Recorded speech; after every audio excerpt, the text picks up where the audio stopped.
今日帶大家參觀廣州嘅一個養老社區，位於廣州番禺核心區。廣州番禺都係港人經常去嘅地方。2024年正式對外開業，投資額達到8億人民幣。從廣州南打車過嚟大概需要20分鐘。我係今日嘅講解員，我係淑卿。沙盤上面咧一共有6棟樓啦，咁6棟樓咧全部都係我哋木棉人家嘅，但係呢個6號樓都俾咗招商高利集去運營。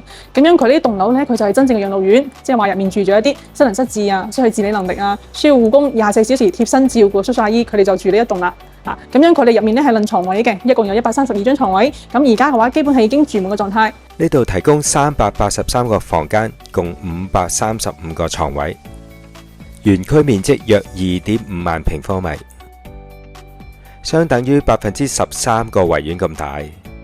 園區附近仲有1小時生活圈，需要睇醫生嘅居民就可以去到就近嘅祈福醫院。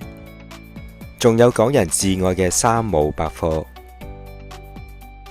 即刻帶大家去睇下示範單位先。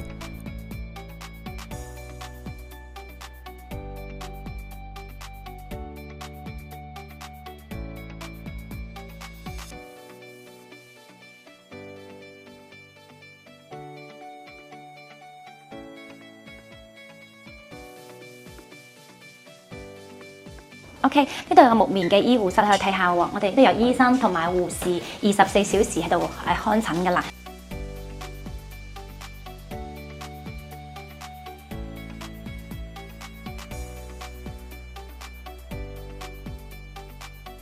咁我哋咧主要針對一啲藥品啊，我哋上面有明碼標價咗有啲咩藥品啊，我哋都可以開到嘅。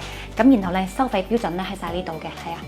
咁如果老人家啲唔舒服嘅話，可以先嚟呢度揾醫生睇咗之後，我哋木棉可以解決到嘅就係木棉入面看診啦。如果唔得嗰啲咧，我就會推薦佢哋去附近嘅祈福醫院。我哋園區有車會送去祈福醫院呢邊嘅。